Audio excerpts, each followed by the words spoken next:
Hi, this is Steve, your emotional coach at KellerHealingArtsCenter.com.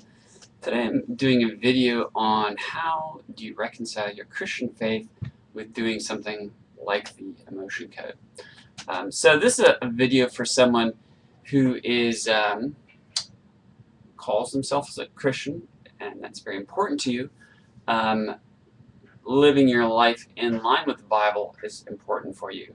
Yet you're finding that you don't have the amount of righteousness, peace, and joy manifesting in your life as you need to, or you're dealing with some major health issues that you haven't reconciled or fixed yet, and you're looking for additional tools.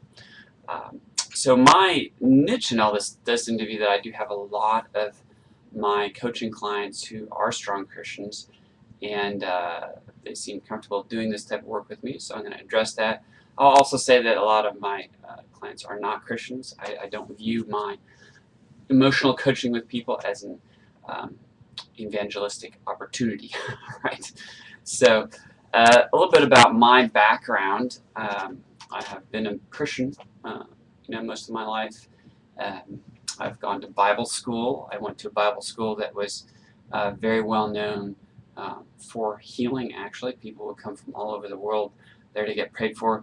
And it was also a school that was very focused on keeping the Bible foundational to what they did. And so what happens sometimes, in life in general, people tend to have boxes. Okay, you've got a few boxes that you put everything in, and I'm talking about concepts and ideas. So when you come across something that you don't really have a box that it fits in, a couple things can happen. A lot of times you just toss it, or you put it in a box that it actually doesn't belong in. And there's an issue because a lot of times you come across something that's new that can be very beneficial to you, okay? But since you don't have a good box to put it in, you toss it.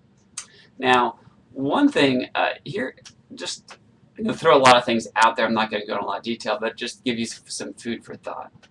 A lot of times people approach something like this and they want to really, really understand it before they move forward.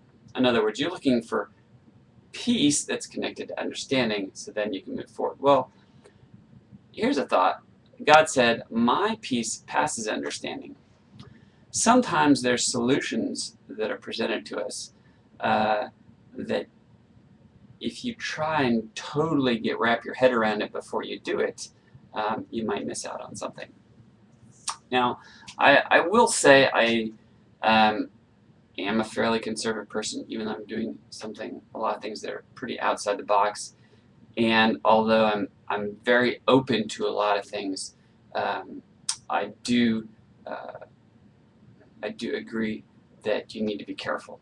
Okay, and you need to be careful for several reasons. One of the reasons is that when you're going to someone who's doing coaching for you, you are giving that person an opportunity to speak things in your life and have influence over you. And in general, it's very important to figure out who's speaking into your life. When you're dealing with that type of situation, well, let's just say this.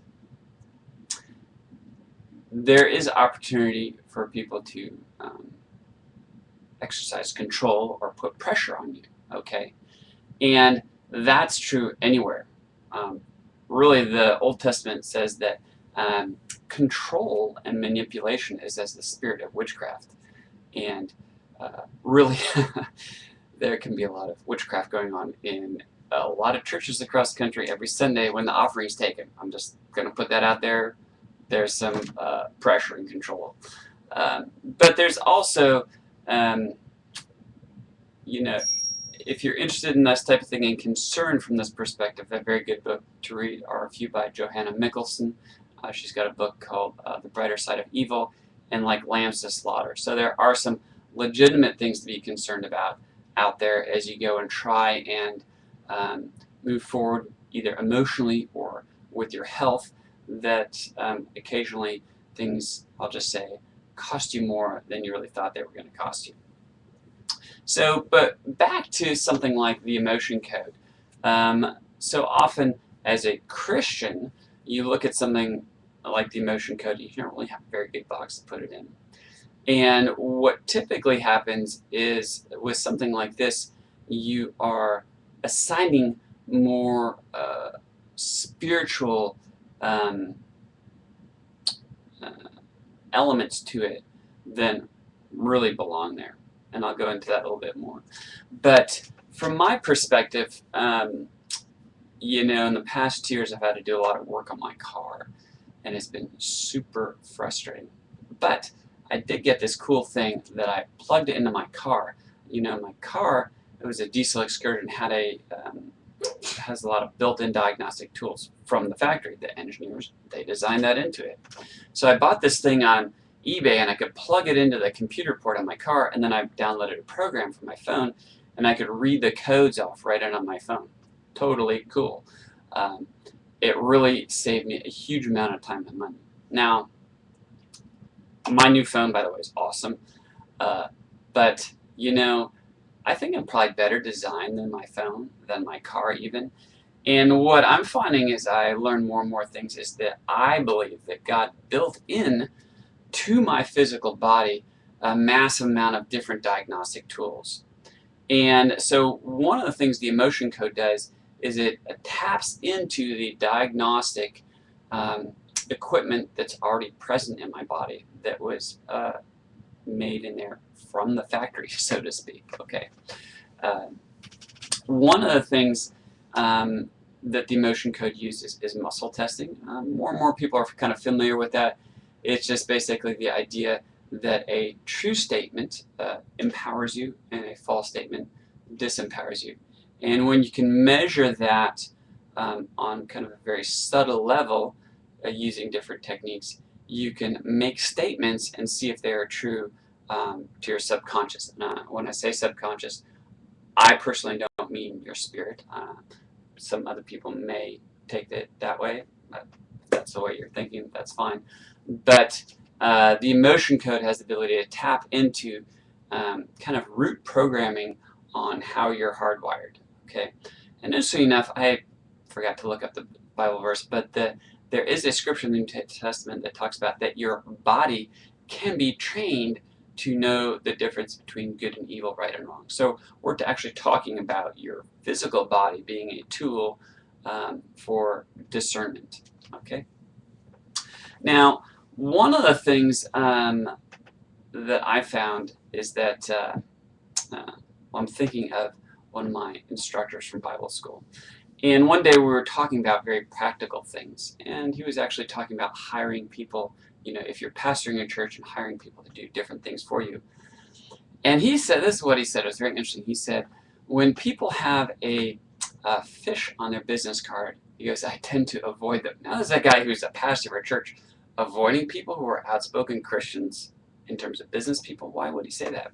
Well, this was his opinion. He said, if you need to use your Christian witness to get business, it means you're not that good. He goes, either that you're the best at what you're doing or you're not. So when we talk about doing something like the emotion code, there's an element of truth. If you're looking for a way to increase the peace and joy in your life and let go of some emotional baggage, one thing you want to do is say, hey, does it work? And absolutely, the results with the emotion code are phenomenal.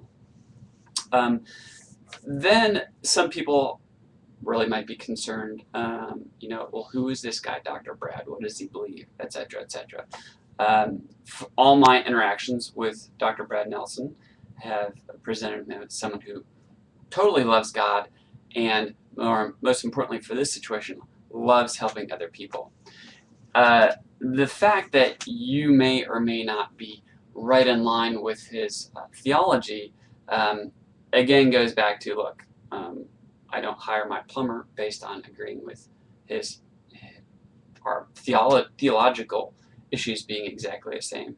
And, this is a similar situation in terms of you're looking for someone who's helping you on an emotional level as well.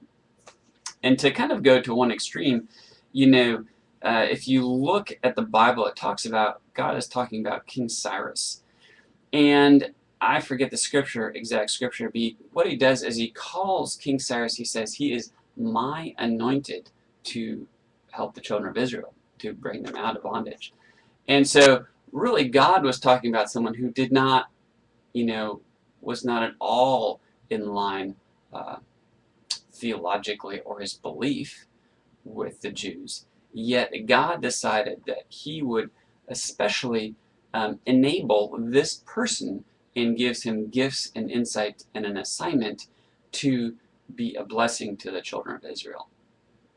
Anyways, that's kind of all over the board. One other thing I do need to address is the issue of proxy muscle testing. Now, for me, this was probably the biggest hurdle. And what I mean by proxy muscle testing is typically you can do muscle testing on yourself, okay, or someone can touch you and then they might do muscle testing, okay.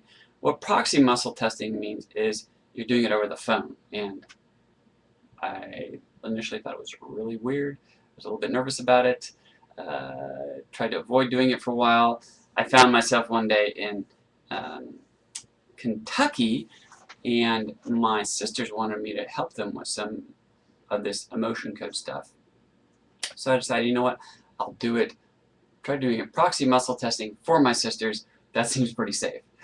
And so the more I did it, the more comfortable I came with it, until I really realized it was simply a matter of tapping into what quantum physics already knows, that things are connected.